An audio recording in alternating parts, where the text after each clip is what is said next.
We're talking about companies that have gone above and beyond to illustrate, deliver some sort of unique experience that is outside the confines of why you hired them or paid for a service or whatever with them. Even if they are delivering something that is what you know them for and expect from them, they're doing it in a way that is...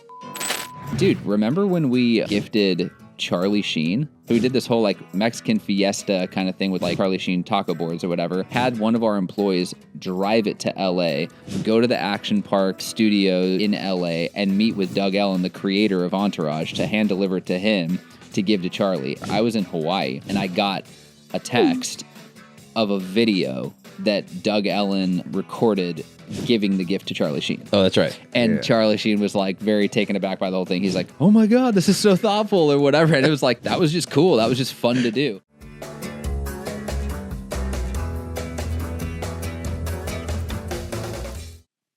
Hey, welcome back to another episode of Who Cares, the podcast for business leaders and entrepreneurs who do. I'm Jeff Jekyll. And I'm Jay O'Brien. With a fancy new haircut. And this isn't my good side, so... That's your best side. We should switch. I can't do it. Bullshit is my best side. You just want that side. No, it really is. No, it's not. I like your right. Nope. Why don't we talk about how your wife never lets you cut your hair as short as... 39 years of life and no one has said the right side is my best side.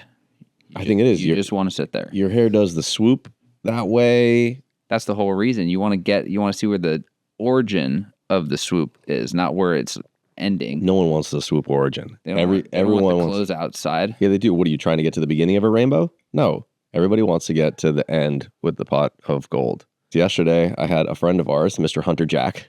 I saw him in the parking lot somewhere, and he like came up to me with like a big smile on his face, and I was like, "What's up, dude?" Like, weird looking. He goes, "I fucking love your guys' podcast." Really? Yeah. And he's like, "I'm listening to all of them." He's like, so Hunter's in real estate in Newport Beach.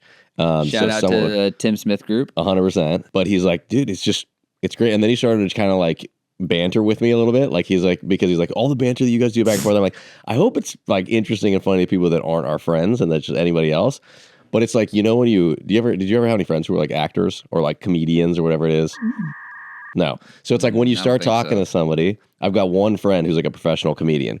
And I wouldn't call myself a professional. Well, no, not at all. Another shout out, my friend Mark Schumacher, who I've known since I was like, I don't know, 6 or 7 years old. He became like a pro stand-up. He's got like a niche, and he goes to schools all over the country. He talks to teachers. He was a teacher for a long time. And he would just tell the stories to us about being a teacher and the hilarious shit that would happen and like kids' names and not being able. And he taught in China for a while and how there's all these funny things. But anyway, when I see him, which is not very often, this happens. Like I'll find myself trying to be funny. Like, you know what I mean? Like I'm having a conversation with the guy, and you'll be like, you'll start saying things that, that are like feeling like you're in the stand-up world. So anyway, this is the first time that this has happened where I've had other people come. By the way, Hunter is always giving you shit. I know. On and off camera. No, Hunter's a total asshole. Yeah. To me, mostly on the golf course. Only to you. Yeah, but but it was funny because I felt that. He was like starting to do some banter. I was like, no. He's doing banter. I'm like, are you trying to podcast banter with me? I mean, in real life? This is just how we talk. I'm not trying to do anything. No, I know. But it was great. So anyway, that felt great. Cool. So we're up to what? We got to be at least 3 followers at this point. How are the numbers treating? At this point, as a company, we haven't like officially announced this to people either.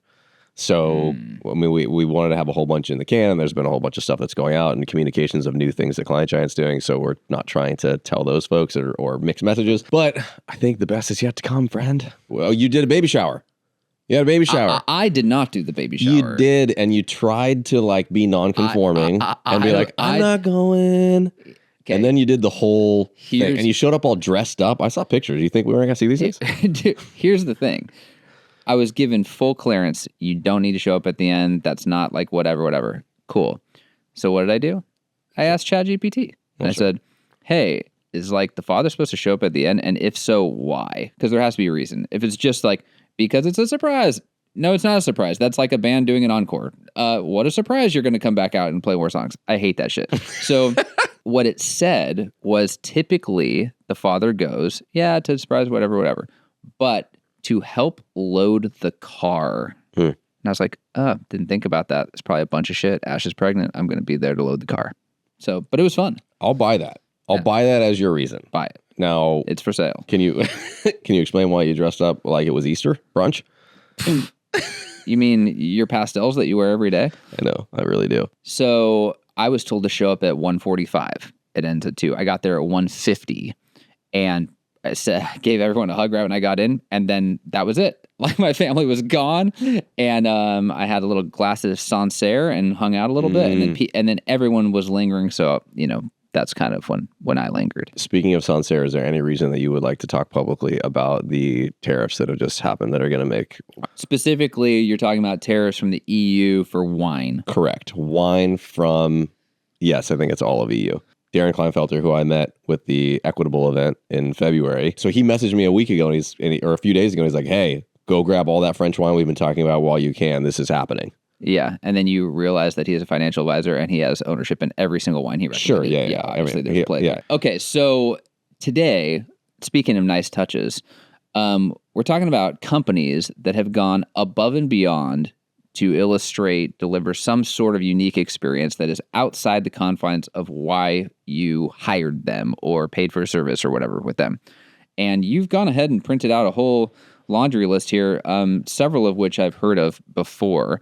Some of which I will be reading for the very first time. Yeah, so these are the things that, because we do what we do and we talk to people, and there was a conversation with Hunter. So he's basically saying, so what kinds of things you could talk about? When we're going to talk about amazing client and customer experience, things that just wow you, that where we know at this point that the bar is very, very low.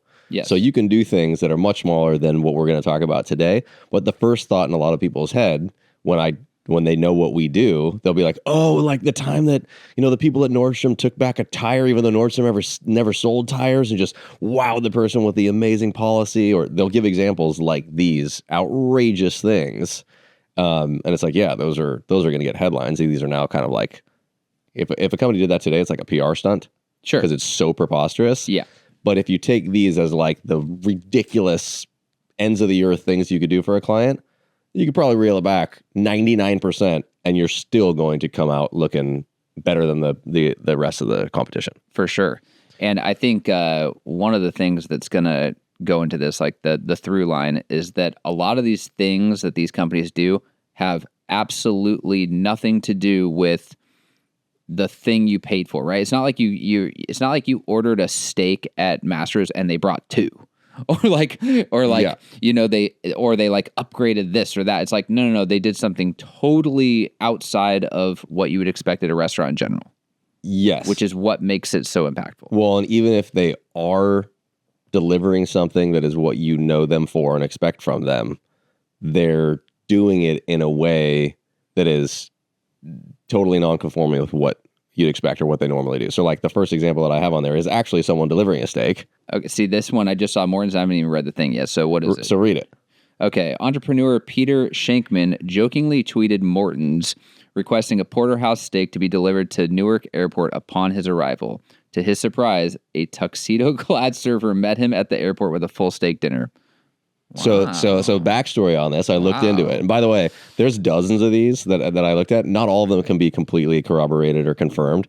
These that we'll talk about today, they're all confirmed. So Peter Shankman, he is a very high-level executive. He also is a frequent diner at Morton's, right? And he also had 100,000 followers on whatever platform. It was Twitter or whatever it was. So obviously, for Morton's, there's something in there. There's an opportunity. If they wow this guy, not only is he going to stoke him out, he's going to tell a whole bunch of people, but he's also potentially going to reach out to 100,000 people and mention it. So he's getting on a flight. He didn't something happened and he couldn't eat or didn't have time to eat in the airport. Just tweets that ahead. The flight was 2 hours, and the closest Morton's to Newark was 24 miles away. And the person that showed up, so think about what happens here. He hits the ground. It's not just there's a Morton's in the airport and somebody brought it, which would also be rad. But this is with 2 hours notice. Yeah. Somebody in marketing who's watching their social media gets to the Morton's that's closest, 24 miles away. They make the thing, they make the steak, they do everything. Then they got to find a guy or get somebody, a guy's got to get dressed in a tuxedo if he isn't already, drive to the airport, find the person who is his driver. So he comes off the airport, he goes and he sees his last name with his driver. And then next to that driver is a guy wearing a tuxedo holding a Morton's bag. Love it. Love Mind it. blown. I mean, and dude, at the end of the day, that's also just really fun to deliver, to like allow your company the elasticity to do things like that. Or like, we see this opportunity, do it. Like, I mean, sure, there's like maybe a byproduct there. Oh, the guy's got 100,000 followers. He's for sure going to do this. He's for sure going to do that. Like, I mean, dude, remember when we gifted Charlie Sheen? Yes. Yeah. How'd that come about? There was a podcast? So there's a podcast. It's kind of back now, sort of. It's called Victory the Podcast, and it's the dudes from Entourage that are just kind of recapping episodes. It's kind of like a lot of those podcasts started during COVID, where they're just kind of walking through episodes or whatever. Well, anyway, they had Charlie Sheen on one of these episodes, and just because I listened to it all the time, I kind of like learned generally where they were in LA and whatever. Well, there was this situation where after they did recording, they went out to dinner, they did something, whatever. When they came back, the gate was closed to the parking lot. Oh, right. And Charlie's car was inside, so that he had to like Uber all the way back to Malibu and back and whatever. So they talk about it on the podcast. Which is like an hour. So sorry. Yeah. So they're like apologetic. They're like, oh my God, we feel so stupid or whatever. And there might have even been mentioned, like alluding to like, how are we ever going to apologize to him for this? Like, how are we ever going to make it up to him or whatever?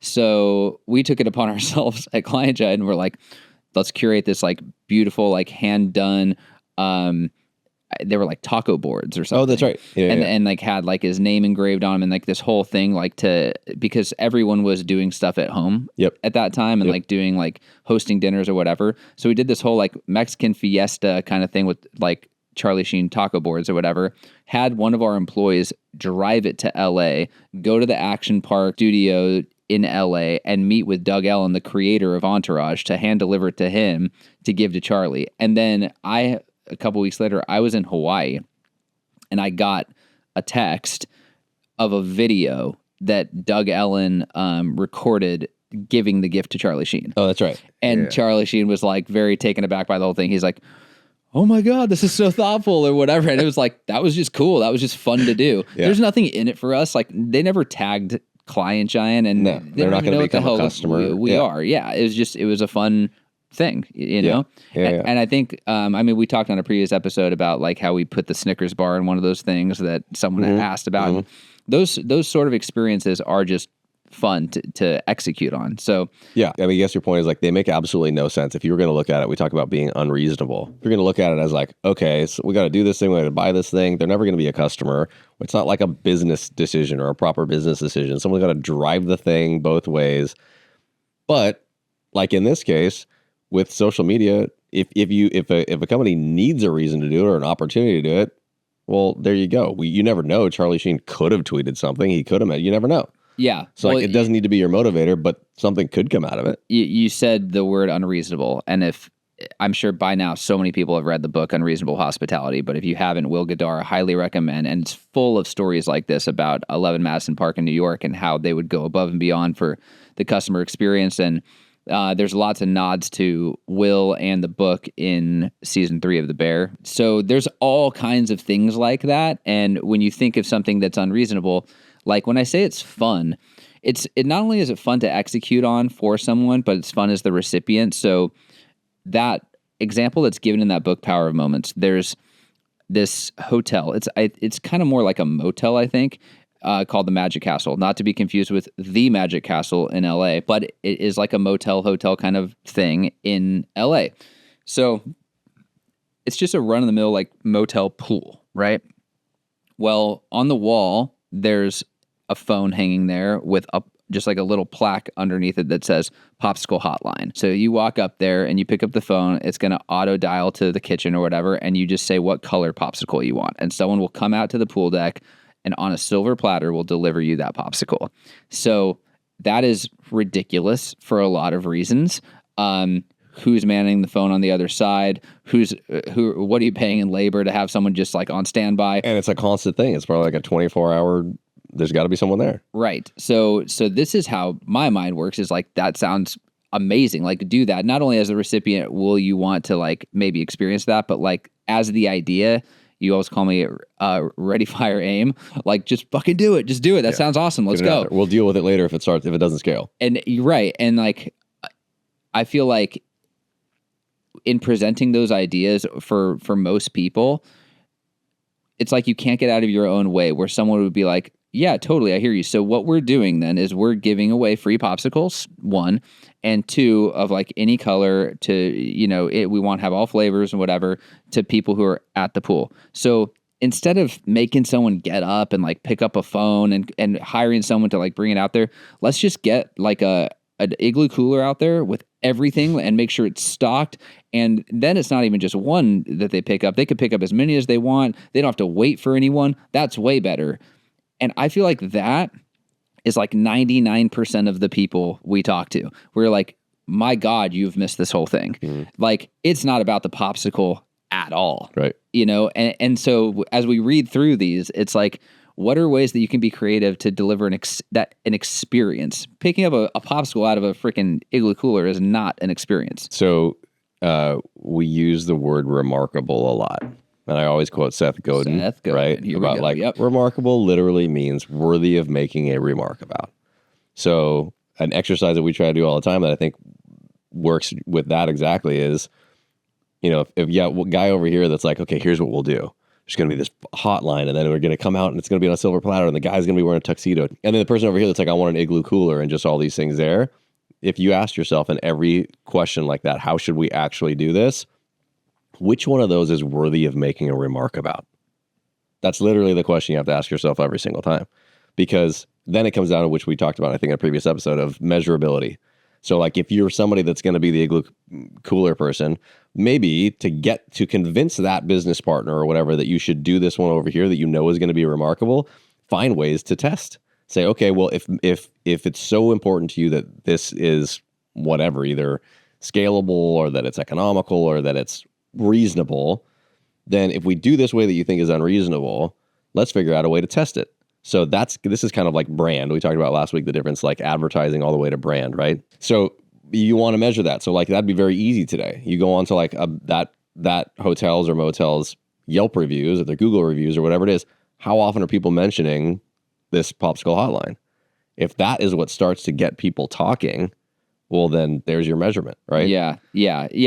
I mean, for those who need to measure. Yeah. Like for me, I don't know. It's like, there's so many things like that in my life where I'm just like, I believe this is the better way. And so someone might appreciate that. They might not. But what I'm saying is, for every business person out there that maybe they have a partner or maybe they themselves think of it this way, to try, if you are constantly finding yourself thinking, be more reasonable, or your partner saying, be more reasonable. Or more practical. Well, if you make something measurable, right? If you want to see a result, because like if you had to make the case over here, the thing you were talking about, get rid of that partner. Now it's a head count of 1. Measure that. But if you had to make the case over here, you know, you were talking about when you're a kid and you got to make the case for what you want to do. Yeah. If you have to argue for the thing that's unreasonable, what would your argument be? Why should, like, if you had to articulate, why should we do the guy who's with the hotline and this crazy thing that's so impractical compared to it's like what we do here. We immerse you in that experience. When I just walk you through that and walk you through the other one, if you can't see the difference, we cannot be partners anymore. Sure. I don't have the time for it. I can't break down the data. I have zero interest. We don't share a brain. But follow the through line. What's going to happen if I do this thing over here? Is the thing over here for the people that are listening to this at the gym and watching the video? What's going to happen if I do? Yeah, I'm putting my right hand out. I got a devil and an angel here visually. What's going to happen if I do the popsicle hotline that's totally unique? The person that comes out every time you push it. People are going to talk about it. People are going to talk about it. And what happens when people talk about this thing that you do at your business? People are going to want to come. You're creating an experience that is share worthy.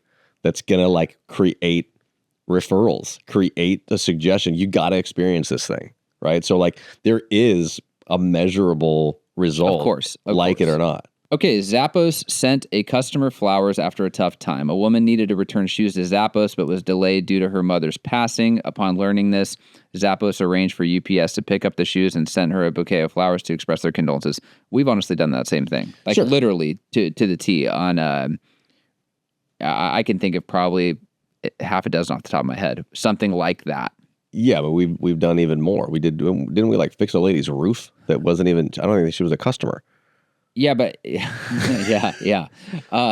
Wow, yeah. After a hurricane or something happened. But I like something like this is perfect because remember we talked about like policy a couple episodes ago. So needed to return shoes, but was delayed. It's like, okay, you're delayed because you're past this arbitrary, date in which you're supposed to do it. Yes. There are extenuating circumstances. You can draw a line in the sand and say, nah, we make an exception to one, we got to make an exception to all, whatever. Or you can be like an empathetic human, be like, well, if someone's making up this bullshit lie about their mom dying, like, they probably need this money back. Like, whether it's true or not. Right. If you're going to go to that extent, then they need it more than we do. Yeah, and then the flowers is the cherry on top. I like So that. Here's what was cool about this one. Well, a couple of things. One, the woman was the way that I found this when I was trying to research, is it true, right? The original post, I think, was on Reddit. And she just went to a board saying this was a great experience. This amazing thing happened with Zappos, et cetera. She was cognizant of like there being a policy because so she goes on the board and she's saying the most amazing thing just happened with Zappos. I had this pair of shoes. I needed to return them. My mother passed away. It completely slipped my mind. I didn't do it. She volunteers like I was blown away. I know this is against their policy.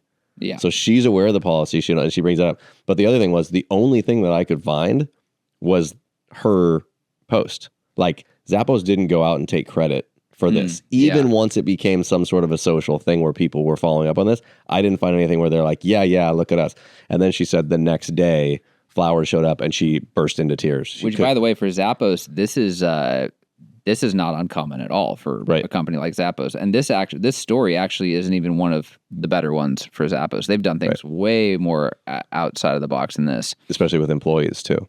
All right. This one I knew about. I was familiar with this one. Ritz-Carlton flew a child's favorite toy to them. A family left their child a stuffed giraffe, Joshi, at a Ritz-Carlton hotel. The hotel staff not only returned the toy, but also created a photo album showing Joshi's extended stay, including lounging by the pool and working at the resort. Love that. That's good because someone does something nice for your kids. Oh, yeah. It's amplified. Yeah, and I looked through this. The photos, like, what's funny is I had heard this story. I'd never researched it. Like, the photos are not that great. Like, they're you know what I mean? Like, and you could tell that this was a long time ago. But, like, if you're a little kid... Oh, yeah. You'd go nuts. So what's interesting about seeing this one, my daughter Crosby just did, Flat Stanley. Flat Stanley? So you create this, like, guy. It's like a drawn, like, cutout of, like, a little person. He's on a popsicle stick. You have to send it to someone. And those people that you send it to, she sent it to her cousins in Arizona. They, like, take pictures with it and, like, watch them for a week or whatever it is. So she had just gotten these, like, photos back from her cousins of them, like, taking Flat Stanley to the ice cream shop and taking him to all over the place. She was like, thought it was the coolest thing in the entire world, right? Yeah. So thinking this was like, this would be so awesome for a little kid. Totally. You'd talk about it for forever, and your parents would just... Well, also, so think about, like, how this idea comes about. There's no way that this employee's manager is like, hey, you know what you should do? Is go to... It had to have come from the employee. Do you think? I think so. I think that it probably was just some creative employee that was like, oh my God, I'm going to go do this and this, like just a creative human, right? Yeah. Or like a group, like they're people that they work with, like their coworkers, like, dude, we should do this. And imagine what like leadership thinks about that, like if someone here just was like, hey, whether it's the mother passing or whether it's like, hey, I think we should do this. You're always like, that's so valuable that that's how you think. Yes. It happens all the time here. And I love that. I mean, that's a pretty good example for leaders inside organizations of you're either applauding and promoting more thoughtfulness like this, more things like this, and making it known that you want people to think like this to do something, or you're not. Like we should talk at some point about creative ways or ways to make sure that people know that they have that creative license to do stuff like this. Because I don't want to tell you, I went to Mammoth when I was like 7 or 8 years old. My little guy, my little stuffed animal that I would take me when I was like 6. I just made myself younger because it felt weird saying 6, 7, or 8. You're probably 10. Well, I'm trying to remember when I was skiing. But anyway, Mr. Bump I had this little guy, and I left him in a cabin in Mammoth, and it was devastating. Now, we ended up getting a hold of somebody, and they sent it to us, but no photos. no photos, no nothing. It was just Mr. Bump in a box. Yeah. Southwest Airlines recreated a wedding. A couple's flight to their destination wedding was canceled. Southwest Airlines staff decorated the airport gate and hosted an impromptu wedding ceremony, ensuring the couple's special day continued despite the setback. Really sweet. I'd rather stay single, not get married in an airport. So hold on. I'm not 100% sure about this one if you're the same too, but when I researched this, what I actually found was video of people walking down the aisle on the airplane and getting married. Oh, not in the airport. Not like B-30. Like, no, you're in front of me, you're behind me. That's worse. So yeah, I don't know whether these were the same people as the story, but that's what came up when I researched it. And yeah, they get married at the front of, and then they do the exact same thing from Wedding Crashers, where it's like, you can be my captain, and I'll be the stewardess, and I'll be flying high for you forever. They give all these flying puns. Gag me. It's pretty terrible. But the fact that Southwest let them do that. Yeah, not bad on Southwest at all. Trader Joe's delivered groceries to an elderly customer in a snowstorm. An elderly man was snowed in without food. Trader Joe's, which doesn't typically deliver, made an exception and brought groceries to his home, ensuring he was taken care of during the storm. That's a perfect example of it's similar to Morton's, but this is, I don't think that they publicized it, but it's like, obviously what we do is we provide food, but you come in, it's a grocery store. You come in, you get your stuff. But to completely change policy and find somebody to go and deliver the thing. Love that. That's great. Trader Joe's is awesome. So the one that's on there that is the one that everybody says, or that I feel like is the most common one that people talk about, is everybody says Nordstrom had a policy that you can return anything to Nordstrom. It's always been, I had never even verified it until yesterday. Yeah, it's got the stars on it. Yeah, is that somebody returned a set of tires, automobile tires, to a Nordstrom. I was like, you said you can return anything, and they took them back. And it's true. It happened in like 1975, I want to say, so it's been a long time, I'm sure. But the tires weren't purchased there to begin with. Let me set the stage. And by the way, today, if somebody did this, people would probably like take advantage of it like crazy, maybe, but they would get a lot of, PR from it. So the Nordstrom company had purchased 3 stores in Alaska from another company I'm not going to remember the name of, and though that company did sell tires. So the person had purchased it at that physical building, but from a different company that Nordstrom purchased the building from, or took over the lease from. Maybe they purchased, I don't know whether they own real estate or not. So what this person, again, to your point, it was a person at a register. It's just it was an employee that has this person requesting they come in there with 4 tires. That person called a tire shop. I don't know whether it was the previous company that had been there, and told them the details of the tires, said, what are these worth? And they said $25 a piece, or whatever the heck the thing was, which 1975, you can get tires for $25, and refunded them. Took the tires, gave them $25 per tire, or total, or whatever it was. And ridiculous. Here's why it's not ridiculous. It's been 50 years since this happened, and people still talk about it as an example of Nordstrom having amazing customer service, being willing. Yeah. Meanwhile, everyone at the customer service desk at Nordstrom today is like, you're outside the return policy. Goddamn, these tires from 50 years ago. Like, what was that?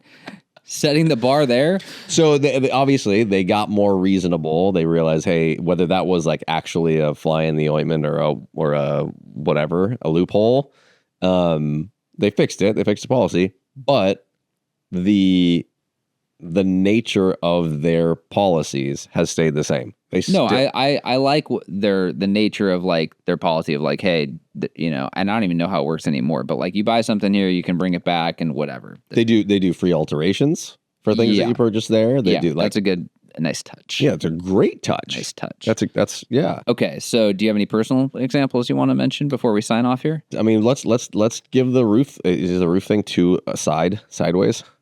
I don't remember the details of it. I just know that you asked me, hey, we're going to spend all this money on some lady's roof. Is she a customer? No, she's not a customer. That's cool. Oh, yeah. Well, so I think that might have been Hurricane Ian. So when that went down, our VP of operations who is like all over this stuff, when it goes down. Very, very proactive. What members, what customers are affected, like what recipients, like starts running geographic searches of like where people are impacted, whatever. And then we'll run some sort of system to say, let's start reaching out to these people to see if they need help in a way that obviously has nothing to do with what our company does. It's literally just, what can we help with? We know you're going through a tough time. So we're sending out like solar chargers, like, people who didn't have electricity and things like that. So they could charge their phones and just more practical things like that they needed. Well, one woman, I don't remember the details, but yeah, it was something like a massive leak due to some roofing issue or whatever, and she like didn't have a place to sleep, and we got a quote to fix it and paid for it, and it got fixed. Yeah, it's crazy. I actually kind of forgot about that one. There's probably so many that we don't even remember. Yeah. But yeah, I mean, that's kind of part of the fun here too, is like when you peel it all back, like we're just human beings, like just be cool to each other, and if you do that, it'll all shake out the way it's supposed to in the end. Everything doesn't have to be a cause and effect. Yeah. And for people who do need some sort of cause and effect, or who do need that side, the people that need to be more reasonable or practical that we're talking about, you don't even have to think externally, right? So like, what we both forgot about that story. We for sure never told anybody that publicly. I mean, now we've said it, but it was probably 5 years ago, or when was, I don't even know when. No, Hurricane Ian was probably 2.5 years ago, something like that. So, but we do tell the team, we do tell all the employees when we do cool things, because we want them to feel it, because they're doing it too. Like the fact that we exist as a business and thrive allows us to do those things that don't make fiscal sense, so they can feel some ownership of it. And doing that is what results in them 2 months after that, or a year after that, or whatever, being the person that thinks, I should do this for the end. Because it always is going to start with somebody that's having a real conversation or a connection point with a customer or client that thinks, or sees an opportunity. This person just had a baby. We should really send something. This person lost a loved one. We should send something. So them seeing leaders do things that are unreasonable because they're the right thing to do, and just showing how you should care, that just cascades down. So whether you're watching this on YouTube, which is probably the only place you can watch it, right? Maybe might be seeing it on LinkedIn, or they could be seeing it on Instagrams. Okay. Throw in a comment, tell us a story that you've maybe experienced. And I think these stories are actually kind of few and far between, which illustrates how much white space there is there for companies out there to just do something that you're going to stand out pretty easily. But hit us in the comments. Tell us what you've experienced. We want to hear all about it. And then, we're always asking for a like and a subscribe and all that stuff too. Yep.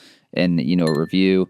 Feel bad I was asking for something, but I think you just press it's very easy. You just press the check. It takes a second. It's just a check button, and then it's like you follow them now on podcast, it's right? Like a thumbs up. Also, we went over, 5, 6 of these stories of really cool things that companies went above and beyond and created moments. I think this is actually fun. Like if people know about other things that companies that you have had experiences with that blew you away, send those in. Like it'd be fun things to make our platform somewhere where we can consistently share and lift up companies that are doing good stuff. I love it. And hey, if you throw a 5-star review on Apple, we're going to mention you on this podcast. How's that? We're going to do it. We'll mention you. Sure. Yeah. All right. So this is me signing off. You want to close us? We're done. This is it. See you next week.